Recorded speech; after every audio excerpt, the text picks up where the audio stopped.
most of us would have done some kind of medical checkup. हम में से अधिकतर लोगों ने कभी ना कभी किसी ना किसी प्रकार का मेडिकल चेकअप किया होगा. We go to a laboratory, they take our blood sample and they give a report, cholesterol, sugar, etc. हम किसी लैब में जाते हैं और वो हमारी टेस्ट करते हैं, हमारे खून की जांच करते हैं और फिर हमें रिपोर्ट देते हैं हमारा कोलेस्ट्रॉल इत्यादि. And that is an indication of our physical health, which is really good. और ये जो है ये हमारे शारीरिक स्वास्थ्य का एक अवस्था दर्शाता है जो एक अच्छी बात है. So is there something for our spiritual health, something similar, some parameters which we can check and know how is the condition of spiritual life? फिर क्या हमारे आत्मिक जीवन के संबंध में भी ऐसे कोई मापदंड है क्या, ऐसे कोई मायने हैं क्या जिनको जानकर हम ये जान सकते हैं कि हमारा आत्मिक जीवन कैसा है या उसकी गुणवत्ता कैसी है?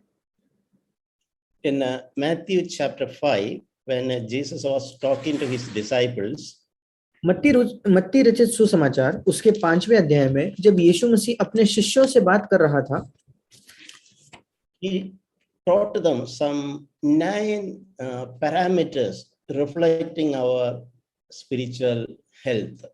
यीशु ने वहां हमें 9 अलग अलग ऐसे चीजें बताई या मापदंड बताए जो हमारे आत्मिक स्वास्थ्य को दर्शाते हैं. So we can review it together. और हम इनको एक साथ पढ़ सकते हैं. And we can check probably, we can examine our own life when we speak, go through God's word. We can check how is our condition. और जब हम परमेश्वर के वचन को पढ़ते हैं तो हम अपने आप के जीवन को जांच सकते हैं, देख सकते हैं कि हमारी वास्तविक अवस्था क्या है. So the first thing Jesus told is about poverty in spirit. और पहली चीज जो यीशु ने कहा वो है मन की दीनता या मन में या आत्मा में गरीब होना. That is in Matthew chapter 5 verse 3. वो है मत्ती उसका 5वां अध्याय 3रा वचन. If you have Bible, you can open to Matthew chapter 5. अगर आपके पास बाइबल है तो आप मत्ती रचित सुसमाचार इसका 5वां अध्याय निकाल सकते हो. So Jesus told here, blessed are the poor in spirit. और यीशु ने यहाँ कहा कि धन्य है वे जो मन के दीन या आत्मा में गरीब है. Yeah, he said those who have poverty in spirit in their life, they are really blessed. वो कहता है जिनके मन में दीनता है, जिनकी आत्मा में गरीबी है, वे वाकई धन्य है, आशीषित है. So we can say poverty in the spirit, in another way we can say they don't have any spiritual arrogance about their life. जब हम बात करते हैं आत्मा में गरीब होना या मन में दीन होना, दूसरे शब्दों में हम कह सकते हैं उनके जीवन में अपने जीवन के विषय कोई आत्मिक घमंड नहीं है. I know everything, I know the Bible, I know the doctrine. That kind of arrogance is not there. मैं सब कुछ जानता हूं, मैं सारे सिद्धांत जानता हूं, मैं बाइबल को जानता हूं, इस प्रकार का जो एक घमंड है वो घमंड उनके अंदर नहीं है. In another version it is mentioned that it is translated as that those who regard themselves as insignificant. Bible का एक और अनुवाद है जिसमें इसी वचन का अनुवाद इस प्रकार किया गया है, जो ऐसे लोग जो अपने आप को बहुत बड़ा नहीं मानते या वो अपने आप को बहुत ज्यादा महत्व नहीं देते. They consider themselves insignificant and they recognize their own spiritual need. दूसरे शब्दों में वो अपने आप को बहुत उनका कितना कम महत्व है वो इस बात को समझते हैं और उनकी आत्मिक जो आवश्यकता है या जरूरत है उसको वो पहचानते हैं. We can little understand, we can think about a beggar. Sometimes we see beggars on the roadside, etc. और इसे समझने के लिए हम भिखारियों को देख सकते हैं. कई बार सड़क के किनारे हम भिखारियों को देखते हैं. Sometimes beggars even come to our homes with a bowl. कभी कभी जो भिखारी है वो हमारे घर पर भी आते हैं अपना कटोरा लेकर. So if you think about them, they live for that day. अगर आप उनके विषय में सोचकर देखो तो वो लोग केवल उसी दिन के लिए जीते हैं. They have nothing for tomorrow. उनके पास कल के लिए कुछ नहीं होता. If we have filled their bowl today, they will come again shamelessly. अगर आज हम उनका कटोरा भर भी दे तो अगले दिन बिल्कुल किसी भी बेशर्म होकर वो हमारे पास आएंगे. So if you tell them next day when they come, I gave you food, why are you coming today? They'll say, sir, that food I finished yesterday. I don't have anything for tomorrow today. और इसलिए अगर हम उनको कल हमने उनको भोजन दिया, वे आज फिर आएंगे, और अगर हम उनसे पूछेंगे कि अरे मैंने कल ही तो तुम्हें भोजन दिया था, वो कहेंगे कि वो तो कल ही खत्म हो गया, आज के लिए मेरे पास कुछ नहीं है। So we can apply that in our spiritual life, a sense of need every day in our life. और इसी को हम अपने आत्मिक जीवन में लागू कर सकते हैं कि प्रत्येक दिन हमारे जरूरत का हमें एहसास होना। We have a genuine assessment about our own life and we understand our dependency on God every day. वास्तविक तौर पर हम अपनी अवस्था को जानते हैं, अपनी आत्मिक अवस्था को, और प्रतिदिन हम प्रभु पर, परमेश्वर पर निर्भर होते हैं। And we recognize that if anything we have, it is received from the Lord, nothing to be proud about. और हम इस बात को जान लेते हैं कि अगर मेरे पास कुछ भी है तो ये मुझे प्रभु से प्राप्त हुआ है, इसलिए उसके विषय में मैं घमंड करने के लिए मेरे पास कुछ नहीं है। So those who are really poor in spirit, they will not boast in their intelligence or their abilities or their understanding, etc.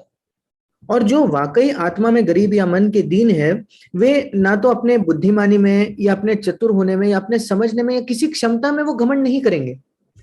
Every day they know that unless I receive something from the Lord, unless I receive the Lord's mercy today, I can't live today.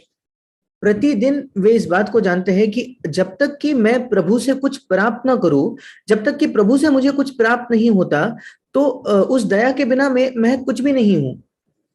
An illustration comes to my mind which Santosh Punnan said once. और एक उदाहरण मेरे मन में आता है जो एक बार भाई संतोष पुनन ने कहा था। He was talking about a example of a blind man. वो एक अंधे व्यक्ति का उदाहरण दे रहे थे।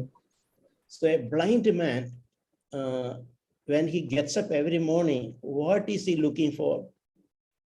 जब कोई अंधा व्यक्ति प्रतिदिन सुबह उठता होगा तो वो किस बात को ढूंढता होगा? He is not looking for his mobile phone. वो अपने मोबाइल फोन को नहीं खोजेगा। He is not looking for the newspaper. वो अखबार को नहीं खोजेगा। He is searching, his hand will move to catch hold of that stick, blind man's stick. उसका हाथ हिलेगा, वो ये ढूंढ रहा होगा कि वो जो अंधे व्यक्ति की जो लकड़ी है, उसकी लकड़ी को वो ढूंढ रहा होगा। Because he knows that that is the most important thing that he needs in his life that day as a blind man. क्योंकि वो जानता है उसके जीवन में सबसे महत्वपूर्ण चीज वही है जो उसकी आवश्यकता है, एक अंधा, क्योंकि वो अंधा है इसलिए। So may God help us to look at our own life. How is our life today?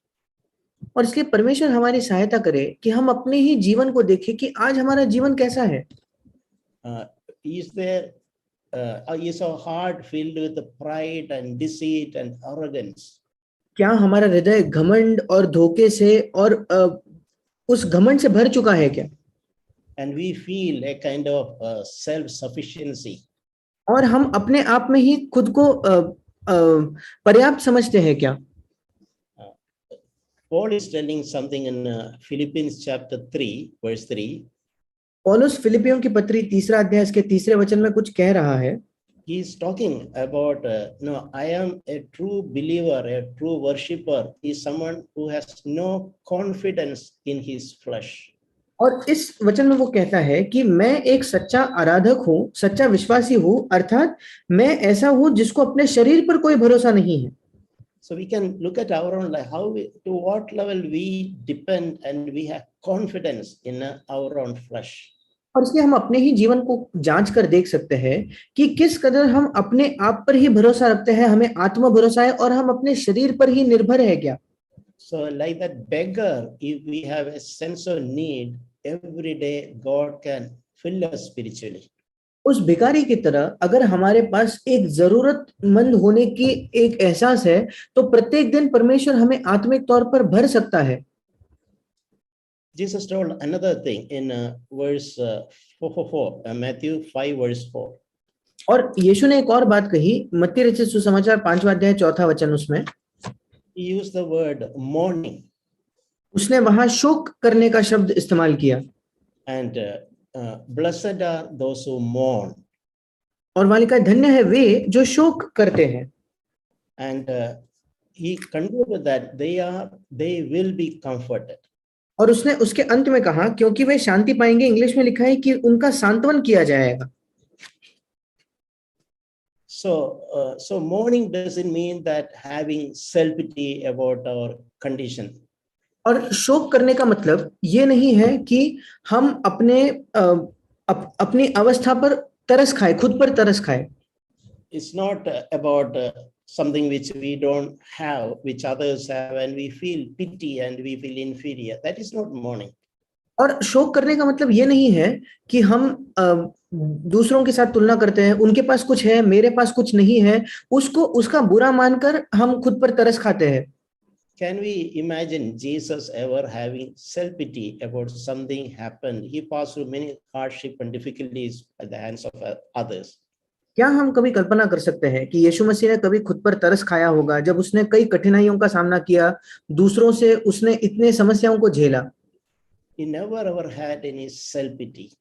कभी उसके हृदय में उसके अंदर खुद पर तरस उसने नहीं खाया। And in one of the songs we sing, he had no tears for his own sorrows. और हम जो गीत गाते हैं उसमें लिखा है कि उसके अपने जो दुख थे उसके लिए कोई उसके आंसू नहीं थे। He never wept or expressed sorrow or expressed regret for his own condition. उसने कभी विलाप इस वजह से नहीं किया, उसकी अपनी अवस्था को देखकर उसने कोई पछतावा या विलाप नहीं किया। But mourning in a spiritual sense is when you recognize our sins, our failures, and we acknowledge it, accept it, and repent about it. That is how we can mourn about our life. पर आत्मिक तौर पर शोक करने का मतलब यह है कि जब हम अपने पाप को देखते हैं, अपनी असफलता को देखते हैं, उन बातों को स्वीकार करके उन वजहों से जब हम शोक करते हैं। If you really mourn, that we shall be comforted. अगर हम वाकई शोक करेंगे तो हम जरूर, हमारा सांत्वन किया जाएगा। Our burden will be lifted when we mourn genuinely before God. हमारा जो बोझ है वो उठा लिया जाएगा जब हम वास्तविकता में परमेश्वर के सामने शोक करेंगे।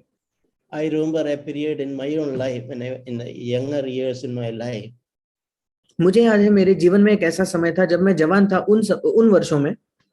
I remember in the night I would alone I would really mourn and weep before God. Lord, when I will get victory over this sin. मुझे याद है रात में मैं अकेला जब होता था, मैं रोता विलाप करता था और कहता था कि प्रभु कब मुझे इस पाप से छुटकारा मिलेगा। So I invariably seen in all those areas the Lord was faithful to give victory. और मैंने देखा कि उनमें से प्रत्येक जो क्षेत्र था, उस प्रत्येक क्षेत्र में परमेश्वर इतना विश्वास योग्य था कि उसने मुझे विजय दिया। So mourning is a quality. If you are really sensitive, interested in about our spiritual life, we can ask ourselves, do we have a sense of mourning about our condition? और शोक करना एक ऐसा गुण है कि हम अपने आप को जांच सकते हैं कि अगर हमें वास्तविकता में हमारे लिए हमारा आत्मिक जीवन, हमारी आत्मिक अवस्था कुछ अगर मायने रखती है, तो फिर हम देख सकते हैं कि क्या हम सचमुच कभी शोक करते हैं। Paul expressed this kind of inner turmoil, inner battle in Romans chapter 7 verse 20. और पौलुस ने अपने अंदर ये जो एक अंदरूनी उसका संघर्ष था, अंदरूनी लड़ाई थी, उसको उसने बयां किया है रोमियो की पत्री 7वां अध्याय उसके 24 वचन में। He's saying the wretched man that I am. और वो कहता है रोमियो 7:24 में, मैं कैसा अभागा मनुष्य हूँ। Such a great apostle is saying he is not condemning himself. यहाँ एक महान प्रेरित ये कहता है, वो अपने आप को अपराधी नहीं घोषित कर रहा, But there was a spirit of mourning in him, wretched man that I am. पर उसके अंदर एक शोक करने की आत्मा थी कि वो कहता है मैं कैसा अभागा मनुष्य हूँ। So in the latter verses in chapter 7 and Romans chapter 8, we can see even though he had a mourning, he had a comfort. His burden was lifted. He received victory. We can see that.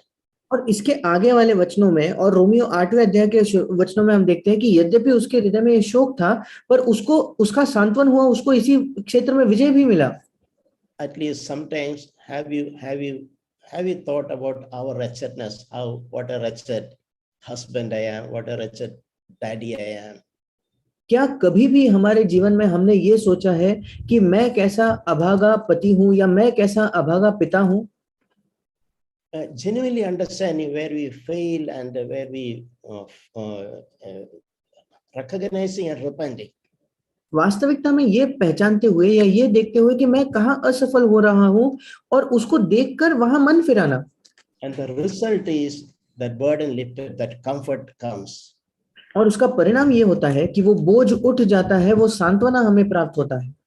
Yeah, the third parameter, we can say spiritual parameter Jesus told is about gentleness. और तीसरा मापदंड जिसके बारे में हम कह सकते हैं जो यीशु ने हमसे कहा, वो है कोमलता के विषय में।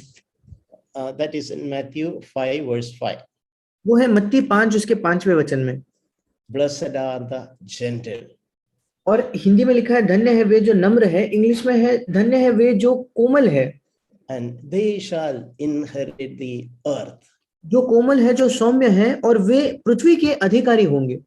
So what does the Bible say? It's a very important verse. Who will inherit the earth? और बाइबल हमें क्या बताता है? ये बड़ा महत्वपूर्ण वचन है कि कौन पृथ्वी का अधिकारी होगा?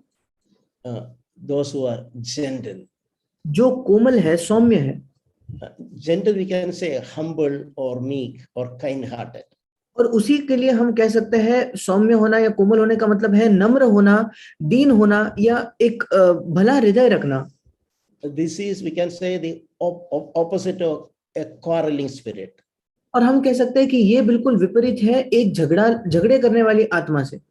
The people in the world will say those who quarrel, fight for their rights, they will inherit the earth. और लोग इस संसार में कहते हैं कि जो लोग अपने हक के लिए लड़ते हैं, झगड़ते हैं, वो इस पृथ्वी के अधिकारी होंगे। But this verse teaches us it is our gentleness that will help us to inherit the earth. पर ये वचन हमें सिखाता है कि ये हमारी नम्रता या कोमलता है जो हमारी सहायता करेगी पृथ्वी का अधिकारी होने में। Actually, Bible teaches so much about gentleness. और बाइबल हमें कोमलता के विषय में बहुत कुछ सिखाता है। In different ways, different passages. अलग-अलग तरीकों से, अलग-अलग वचनों में हम इनको इस बात को देख सकते हैं। In Galatians 5, it is mentioned as a fruit of the Holy Spirit. गलातियों की पत्री उसके 5वें अध्याय में लिखा है कि ये आत्मा का एक फल है। And in 1 Peter chapter 3, it is particularly emphasized. और पहला पत्रस उसके 3रे अध्याय में इसी बात पर जोर भी दिया गया है। Here it's especially mentioned about sisters. यहाँ विशेषकर बहनों के बारे में लिखा गया है।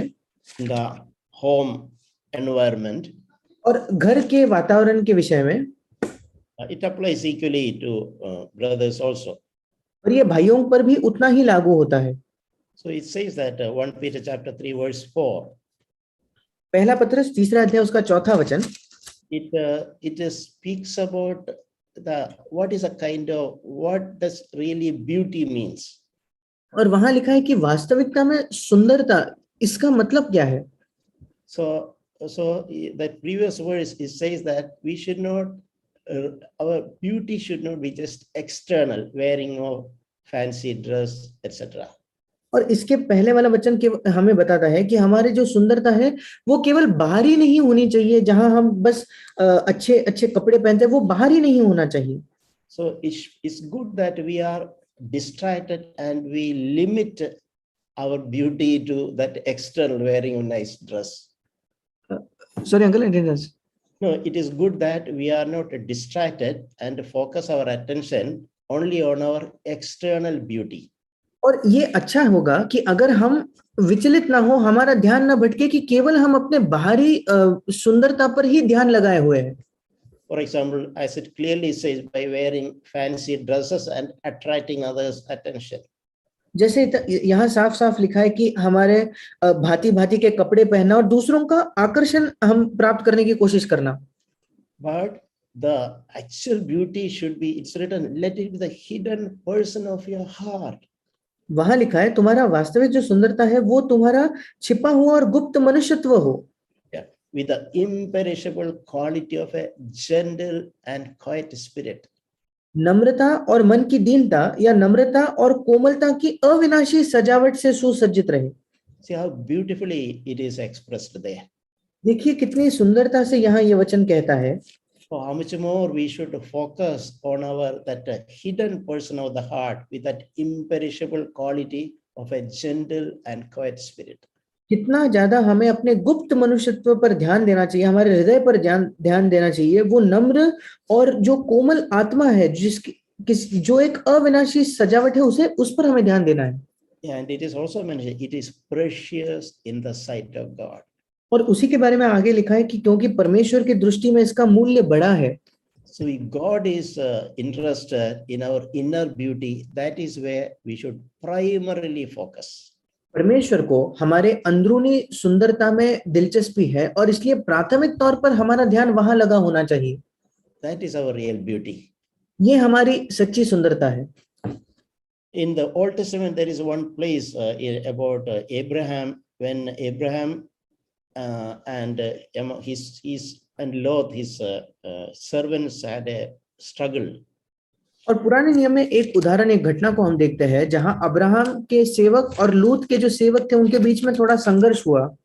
We can see the gentle spirit of Abraham, which resolved the matter.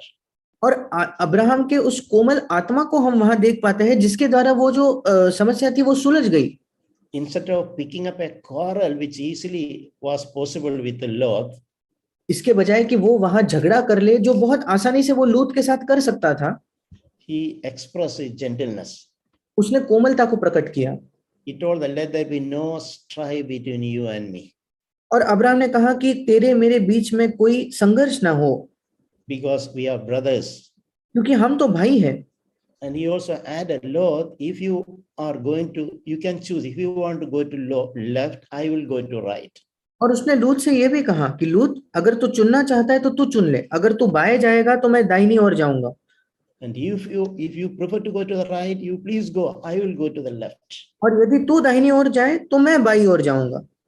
And like that, he left the choice to Lot. He was much younger to Abraham. और इसी प्रकार चुनाव उसने लूत को दे दिया कि तू चुन, हालांकि लूत अब्राहम से बहुत ज्यादा जवान था।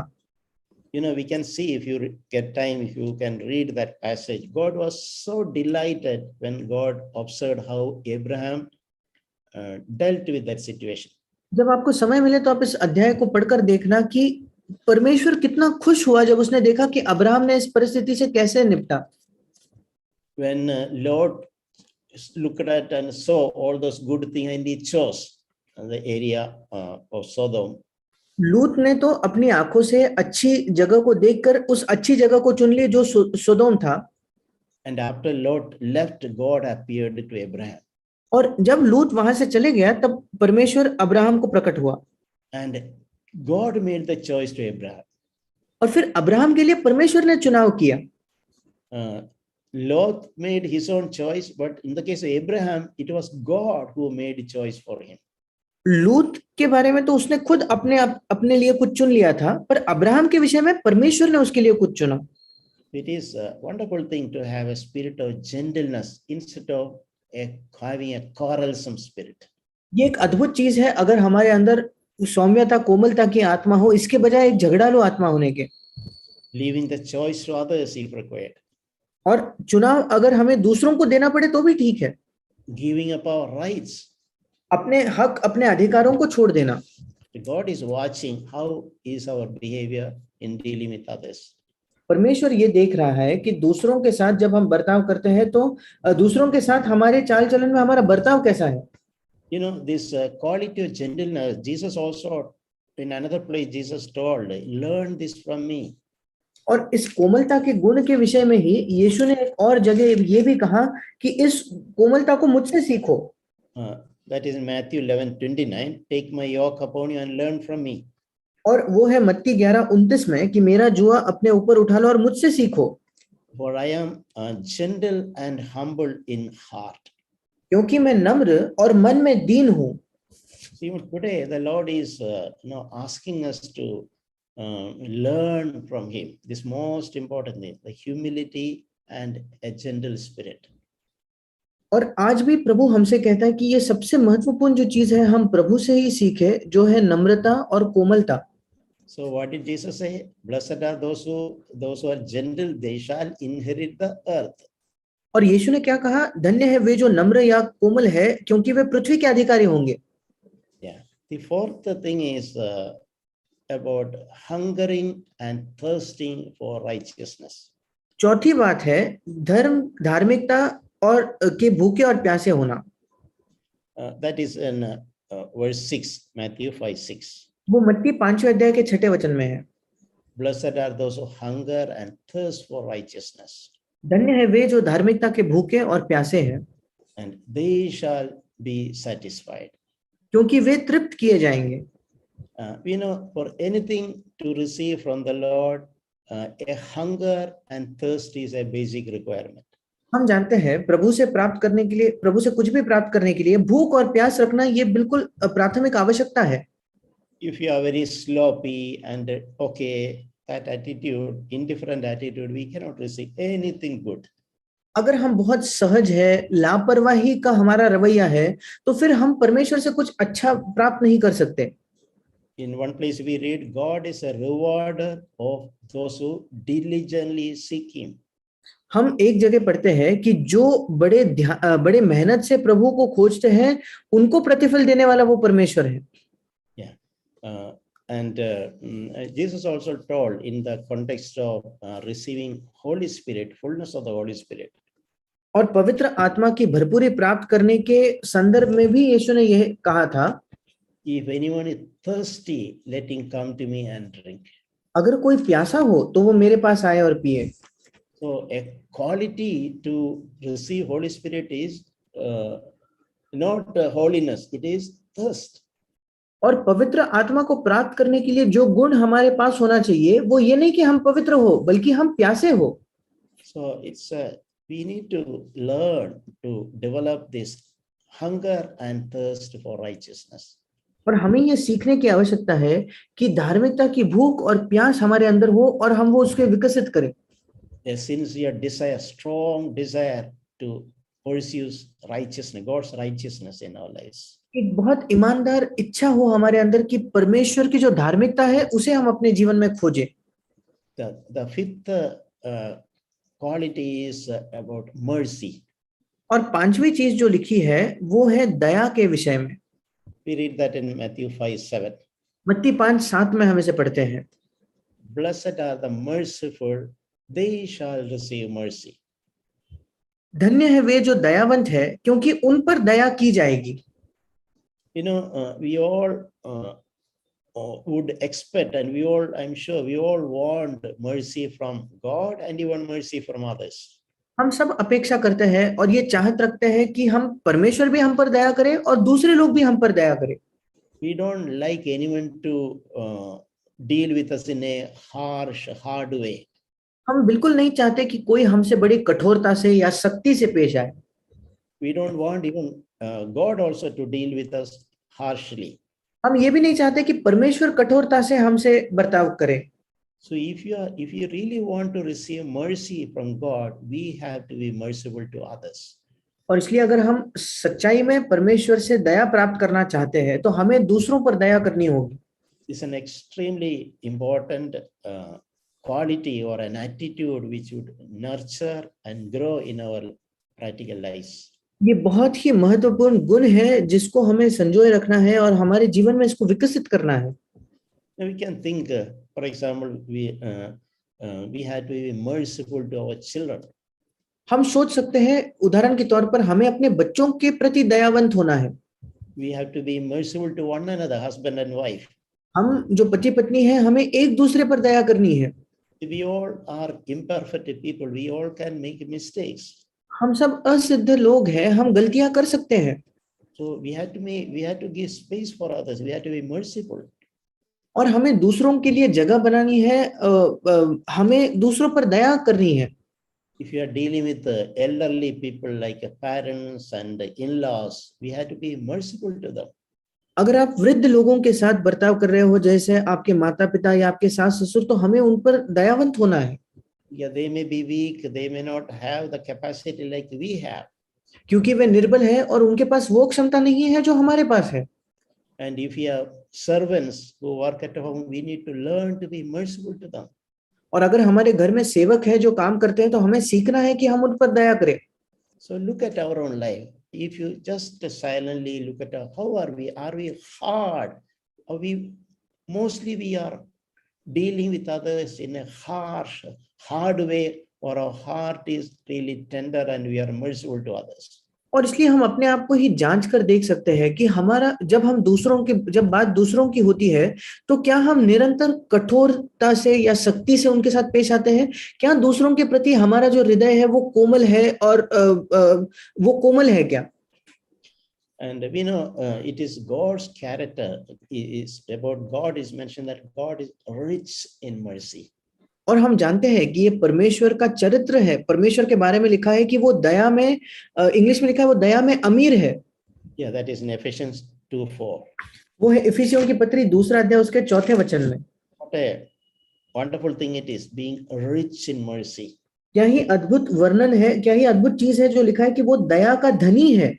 Can people talk people who are close to us can think about us, this brother sister is a very merciful person.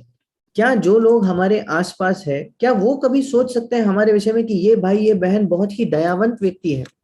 Just like God is rich in mercy, we all can imitate God, try to be like God, increasingly rich in mercy. जैसे परमेश्वर दया में धनवान है, दया का धनवान है, हम भी उसके जैसे ही बन सकते हैं कि हम भी दया में धनवान हो।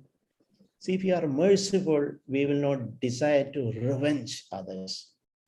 अगर हम दया करते हैं तो हमारे अंदर ये चाहत नहीं होगी कि हम किसी से बदला ले।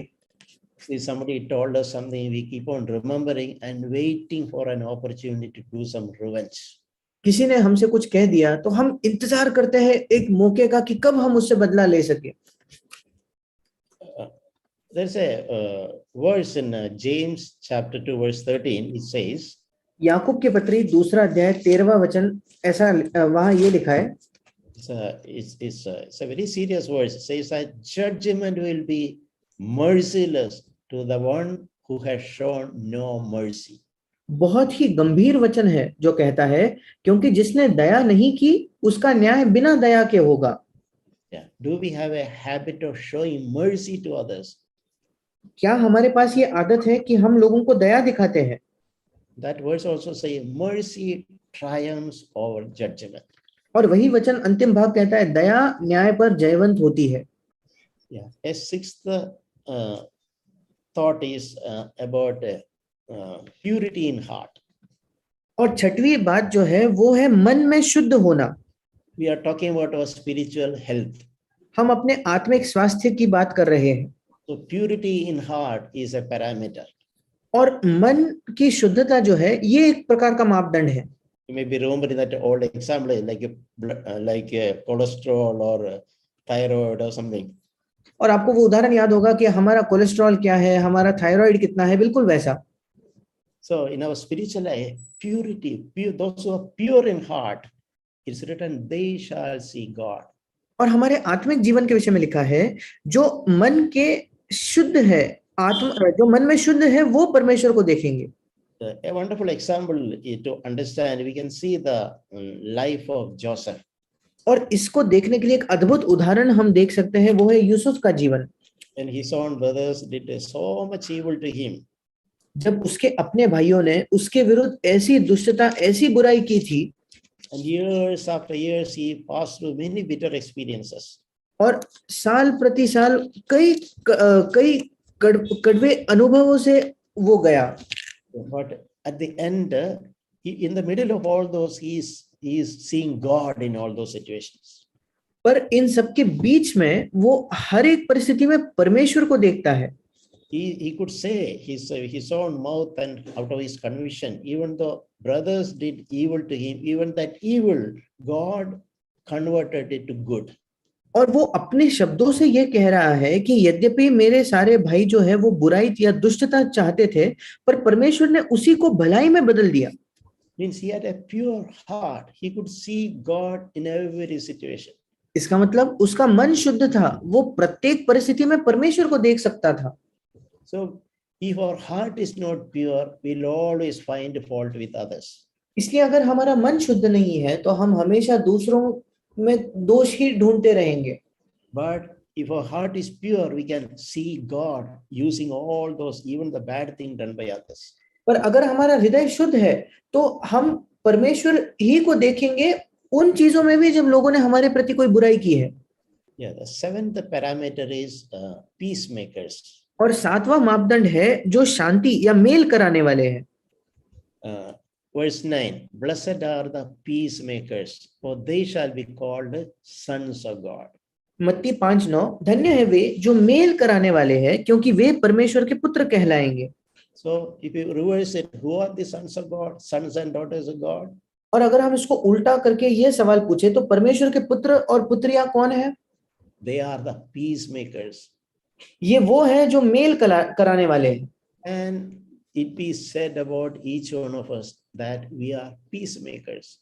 और हम में से प्रत्येक के विषय में ये कहा जाना चाहिए कि हम मेल कराने वाले या शांति कराने वाले हैं। If you are really genuinely, if you are not peacemakers, it cannot be said that we are sons and daughters of God. अगर वास्तविकता में हम शांति कराने वाले, मेल कराने वाले नहीं है, तो फिर हम ये नहीं कह सकते कि हम परमेश्वर के पुत्र या पुत्रियां हैं। You know, throughout the again, making peace is something which Bible speaks so much and instruct God's people. और शांति लाना, मेल कराना, ये फिर एक बार एक ऐसा विषय है जिसके बारे में बाइबल बहुत कुछ बताती है, अपने परमेश्वर के लोगों को बहुत सूचनाएं देती है। For example, in Hebrews 12:14, it says that pursue peace with all men. उदाहरण के तौर पर इब्रानियों 4:13 में एक वचन जो कहता है कि सब लोगों के साथ मेल मिलाप की खोज करो। The word pursue it is like a hunter chasing an animal to shoot down. और वहां जो शब्द का इस्तेमाल किया गया है कि मेल मिलाप का पीछा करो, उसका वो जो शब्द है वो इंग्लिश में वही शब्द है जब कोई शिकारी किसी जानवर के पीछे होता है उसका शिकार करने के लिए। That verse says that if you are not pursuing peace with all men, you will not see God. वहां लिखा है अगर आप सब मनुष्यों के साथ शांति को नहीं खोज रहे तो आप परमेश्वर को नहीं देख पाओगे। So pursuing peace is such an important matter which we should progress in our lives. और शांति या मेल मिलाप करना ये इतना महत्वपूर्ण बात है, इस क्षेत्र में हमारे जीवन में हमें बढ़ना है। Romans 12:18 also it says that be at peace with all men. Romeo 12:18 में भी लिखा है कि सब मनुष्यों के साथ मेल मिलाप रखो। So another next thing is our willingness to be persecuted for righteousness. और इसका अगला विषय है कि हमारी कितनी तैयारी है कि धार्मिकता के लिए हम सताए जाने के लिए तैयार है। Verse 10. मत्ती 5:10, Blessed are those who have been persecuted for the sake of righteousness. धन्य है वे जो धार्मिकता के कारण सताए जाते हैं। This is not a persecution for our faith. This is a persecution for the sake of righteousness, to live a righteous life. ये विश्वास के लिए सताए जाना नहीं है, ये है हमारे एक धार्मिक जीवन हम जीने की कोशिश कर रहे हैं, उसकी वजह से हम सताए जाते हैं। Yeah. And kingdom of heaven belongs to such people. और वहां लिखा है कि स्वर्ग का राज्य इन्हीं लोगों का है। So, you know, I have experience in my life, many of you would have experience, if you try to be righteous, we will face some kind of persecution from others. मैंने अपने जीवन में अनुभव किया है, आपने आपके जीवन में अनुभव किया होगा, जब हम धार्मिक होने की कोशिश करते हैं तो दूसरे लोगों से हम सताव का सामना करते हैं। For example, I remember when I took a stand, I was unwilling to sign some wrong statement to get some travel allowance. I faced a lot of difficulties in a place where I worked. मुझे याद है जिस जगह मैं काम कर रहा था, जब मैंने इनकार कर दिया कि मैं कोई झूठे दस्तावेज बनाकर जो ट्रैवल के लिए जो खर्च मिलता है उसको नहीं लूं, तो उस वजह से मुझे कठिनाइयों का सामना करना पड़ा। See, this world is full of people who, if they travel by auto rickshaw, they will say that we travel by taxi and claim the taxi fare. ये संसार ऐसे लोगों से भरा पड़ा है जो अगर रिक्शा में भी सफर करे तो वो कहेंगे कि हम टैक्सी लेकर आए थे और टैक्सी का जो किराया होता है उतना वो पैसा लेंगे. So if you stand for righteousness, you may face difficulties. और इसलिए अगर आप धार्मिकता के लिए खड़े रहोगे तो फिर आपको कठिनाइयों का सामना करना पड़ेगा. For example, a medical staff working a doctor or nurse or anyone working in a hospital. उदाहरण के तौर पर अगर आप मेडिकल स्टाफ हो, डॉक्टर हो, नर्स हो जो अस्पताल में काम कर रहा है, If they refuse to participate in an abortion, अगर वो अबॉर्शन करने में मना कर देते हैं तो they may even lose their job. और उस गर्भपात करने से अगर वो मना कर देते हैं तो शायद उनकी नौकरी भी वो खो देंगे. There are other places where boss will ask some juniors to speak lies, and they say that when some phone call coming, tell that I am not here. और भी जगह है जहां जो बॉस होते हैं वो अपने नीचे के कर्मचारियों को कहते हैं कि तुम झूठ कहो. इसका मतलब अगर कोई फोन करे तो उनको बता दो कि मैं यहाँ नहीं हूँ. And if you refuse to say that lie, you will be persecuted. You will face some consequences. अगर आप ये झूठ कहने से इनकार कर दोगे तो उसके परिणाम होंगे, आपको कुछ उसका परिणाम भुगतना होगा. So I see in some believers saying that if I don't speak lie, I cannot work in my office. और मैंने देखा है कि कुछ विश्वासी ये कहते हैं अगर मैं झूठ ना बोलूं तो मैं अपने ऑफिस में काम ही नहीं कर सकूंगा. So they take it lightly and they are not take a risk to practice righteousness. और वो इस बात को बहुत ही हल्के में लेते हैं. वो एक जोखिम उठाने को तैयार नहीं है कि मैं धार्मिकता को पूरा करूंगा. Remember this: if you are righteous, kingdom God belongs to such people. इसे याद रखें कि अगर आप धार्मिक हो तो स्वर्ग का राज्य इन्हीं का है. And it's an indication of our spiritual life again, our spiritual standing. Are we standing for righteousness? और फिर एक बार ये हमारे आत्मिक स्वास्थ्य को दर्शाने वाला एक मापदंड है कि क्या हम धार्मिकता के लिए खड़े होते हैं. Last thing is about people willingness to suffer insult for the sake of Jesus. और एक अंतिम बात है कि यीशु मसीह की वजह से हमारा अपमान होने को सहने को हम तैयार हैं क्या. See, the most people hear about a partial gospel. और अधिकतर जो लोग हैं वो केवल आधा सुसमाचार सुनते हैं. If you believe in Jesus, you will get some blessing, a healing or something. That is the kind of gospel people share to others. अगर आप यीशु में विश्वास करोगे तो आपको चमत्कार होगा, आपकी चंगाई होगी. इस प्रकार का सुसमाचार आमतौर पर बांटा जाता है. So very often, sometimes we may face persecution or people may insult us, ridicule. That part is very often not shared. और इसलिए कई बार जो भाग ये बताता है कि कई बार हमारा अपमान होगा, लोग हमारी हंसी उड़ाएंगे, ठट्ठा उड़ाएंगे, इस बात को हम लोगों से नहीं बांटते. So it is good to prepare ourselves to face such situations. और ये अच्छा होगा कि हम अपने आप को तैयार करें कि ऐसे परिस्थितियों का हम सामना करने को तैयार हो. For my faith, if people insult me, humiliate me, that is okay. I'm willing to face it. मेरे विश्वास के लिए अगर लोग मेरा मजाक उड़ाए, मेरा अपमान करे तो ठीक है, मैं उसको सहने के लिए तैयार हूँ. I am not going to compromise. I am not going to give up my faith. मैं समझौता नहीं करूंगा, मैं अपने विश्वास को नहीं छोड़ूंगा. So it's written, verse 11, blessed are you when people insult you and persecute you and falsely say all kind of evil against you because of me. मत्ती 5:11 कहता है, धन्य हो तुम जब मनुष्य मेरे कारण तुम्हारी निंदा करे और सताए और झूठ बोल बोलकर तुम्हारे विरोध में सब प्रकार की बुरी बात कहे.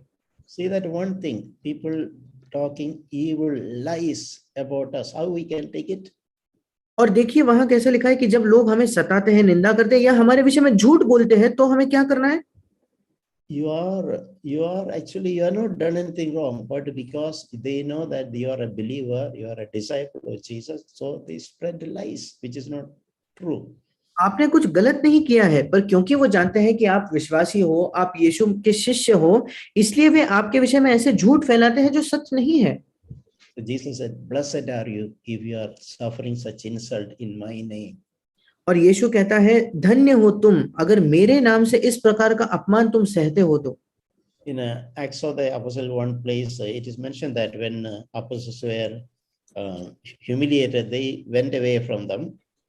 और प्रेरितों के काम में एक जगह है जहां लिखा है कि जब उनका अपमान किया गया और जब वो वहां से लौट रहे थे तो, And it's mentioned that they rejoiced in that they were counted worthy to suffer shame for Jesus. और फिर वहां लिखा है कि उन्होंने इस बात में आनंद मनाया कि वे इस योग्य समझे गए कि यीशु के नाम की वजह से उनको लज्जा सहनी पड़ी। Yeah, that suffering humiliation, they took it as a privilege, like an award. और वो जो पीड़ा थी, जो अपमान था, उन्होंने उसको एक सौभाग्य की बात सुनी समझी, उन्होंने उस बात को एक अवार्ड की तरह देखा। In another place, Paul is telling to believers, telling that through many tribulations we must enter the kingdom of God. एक और जगह पौलुस अन्य विश्वासियों से कहता है कि कई समस्याओं से और बड़े क्लेश उठाकर परमेश्वर के राज्य में हमें प्रवेश करना होगा। And 2 Timothy chapter 3 verse 12 also make it so clear. अंकल वर्स 2 तिमोथी chapter 3 verse 12. दूसरा तिमुथियुस 3 अध्याय 12 वचन भी बहुत स्पष्टता से कहता है, All who desire to live a godly life in Christ Jesus will suffer persecution.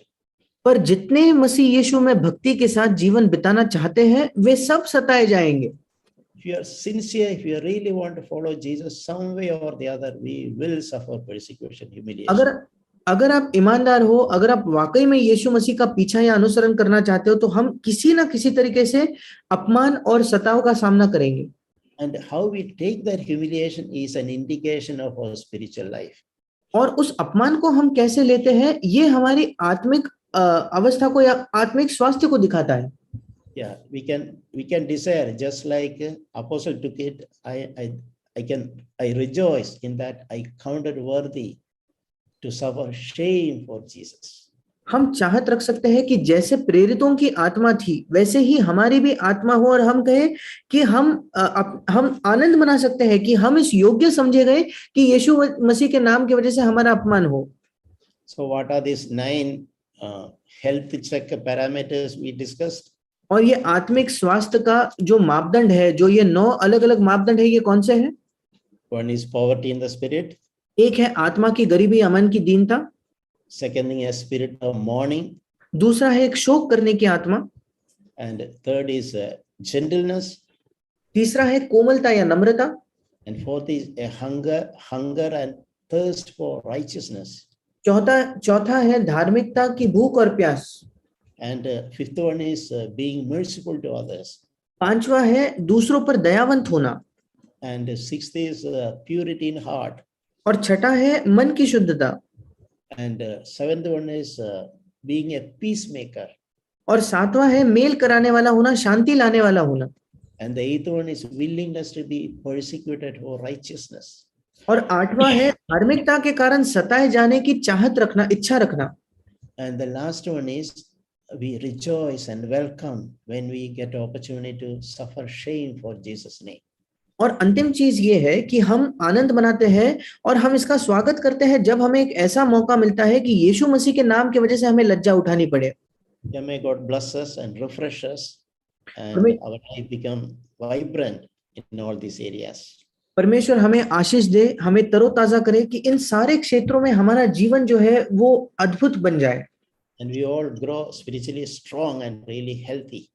और हम सब आत्मिक तौर पर बलवंत और स्वस्थ बने। Amen. आमीन।